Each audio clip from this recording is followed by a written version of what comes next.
आज का टॉपिक है विद्युत ऊर्जा और शक्ति, electric energy and power.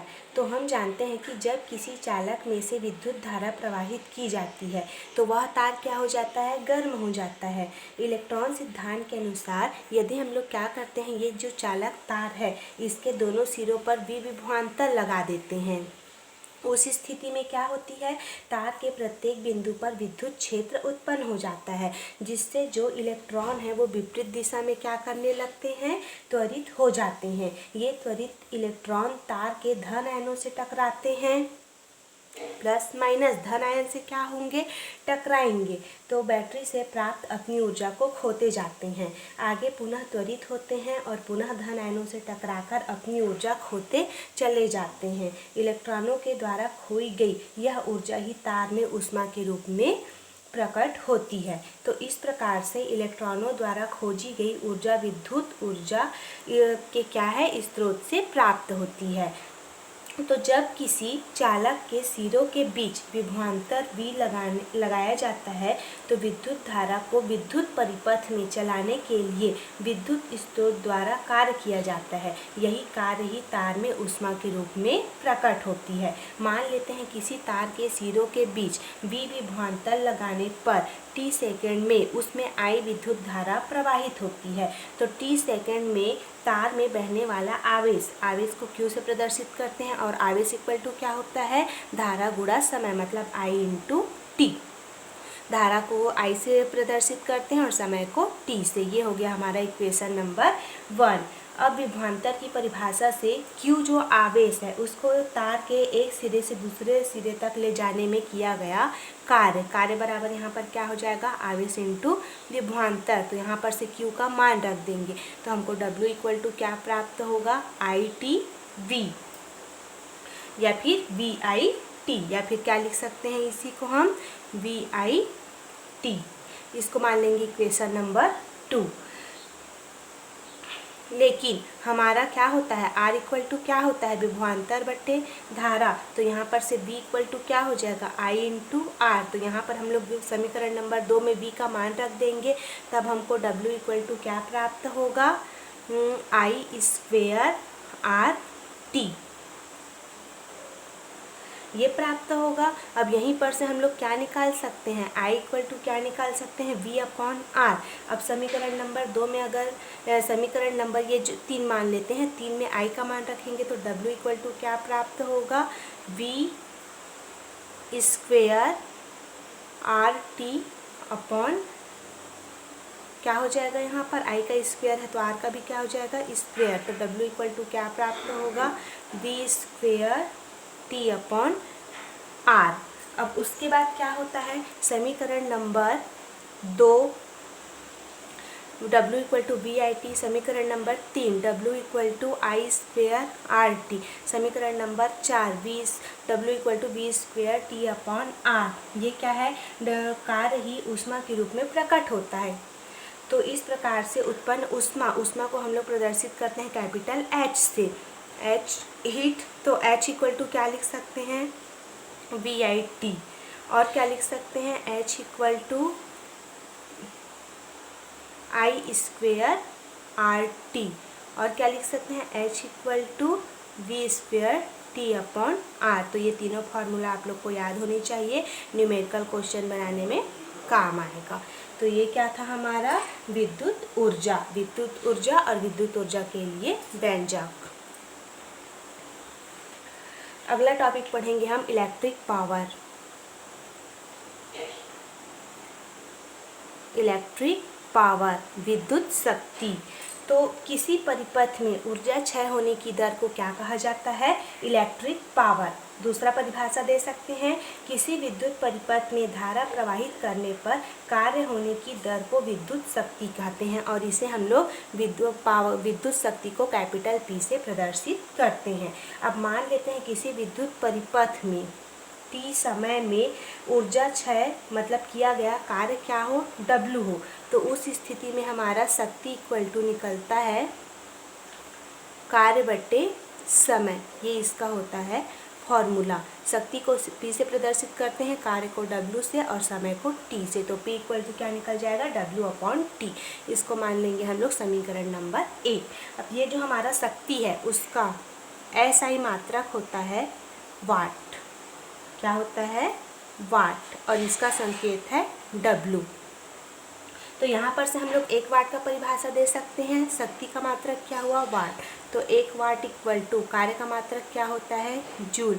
1 joule equal to समय का मात्रक क्या होता है, सेकंड। तो 1 सेकंड। तो यहाँ पर से अगर हम लोग वाट का परिभाषा देंगे तो हमको वाट का परिभाषा क्या निकलेगा, यदि किसी परिपथ में 1 जूल प्रति सेकंड की दर से ऊर्जा का क्षय हो रहा हो तो परिपथ की विद्युत शक्ति 1 वाट कहलाती है। ठीक, और हमको पता होना चाहिए कि इसके स्थान पर हम लोग इसके बड़े मात्रक किलोवाट या मेगावाट का भी प्रयोग कर सकते हैं। तो एक जो हमारा किलोवाट है उस 1 किलोवाट इक्वल टू होता है 10⁻³ वाट, और 1 मेगावाट इक्वल टू होता है 10⁻6 वाट। ये न्यूमेरिकल क्वेश्चन में वो हमको पता होना चाहिए। और उसके बाद ये भी पता होना चाहिए कि एक हॉर्स पावर, एक अश्व शक्ति हॉर्स पावर इक्वल टू होता है 746 वाट। या ऑब्जेक्टिव में पूछा जा सकता है कि एक अश्व शक्ति इक्वल टू कितना होता है, तो हमको पता होना चाहिए कितना होता है, 746 वाट। अब देखिए हम लोग वाट की एक दूसरी परिभाषा दे सकते हैं। यदि किसी विद्युत परिपथ में V वोल्ट विभवांतर लगाने पर उसमें I एम्पियर की धारा प्रवाहित हो रही हो तो T सेकंड में क्षय हुई विद्युत ऊर्जा मतलब किए गए कार्य के रूप में प्रदर्शित होगा। किए गए कार्य क्या हो जाएगा हमारा, VIT। अब उसके बाद हमारा शक्ति इक्वल टू क्या फॉर्मूला होता है, P इक्वल टू कार्य बटे समय W/T। तो यहाँ पर W का मान रख देंगे तो हमको P इक्वल टू क्या प्राप्त होगा, VIT/T। तो T और T कट जाएगा तो P इक्वल टू प्राप्त होगा हमको VI। इसको मान लेते हैं इक्वेशन नंबर 2। अब उसके बाद यदि हम लोग माने कि यदि किसी विद्युत परिपथ में विद्युत शक्ति 1 वाट कहलाती है, यदि 1 वोल्ट के नियत विभवांतर पर उसमें 1 एम्पियर की धारा प्रवाहित हो रही हो, मतलब हम लोग उस स्थिति में शक्ति को 1 वोल्ट मान लेते हैं और धारा का मान 1 एम्पियर मान लेते हैं। तो क्या मानते हैं कि उसमें 1 वोल्ट के नियत विभवांतर से 1 एम्पियर की धारा प्रवाहित हो रही हो, तो वहाँ पर विद्युत शक्ति 1 वोल्ट कहलाती है। तो 1 वोल्ट कहलाती है। तो हम लोग जानते हैं क्या होता है, प्रतिरोध इक्वल टू विभवांतर बटे धारा। तो विभवांतर इक्वल टू क्या हो जाएगा, प्रतिरोध इंटू धारा, V इक्वल टू RI। अब हम लोग क्या करेंगे, समीकरण नंबर 2 में V का मान रख देंगे। तो P इक्वल टू हमको क्या प्राप्त होगा, I² R, और इसका मात्रक किस में होगा, सबका वाट में। P equal to I² R, और ये क्या है, W इसका मात्रक है। अब यहाँ पर से अगर हम लोग I का मान निकालेंगे तो I इक्वल टू क्या हो जाएगा, V/R। तो यहाँ पर से I का मान रख देंगे तो P इक्वल टू हमको क्या प्राप्त होगा, V²/R² इंटू R।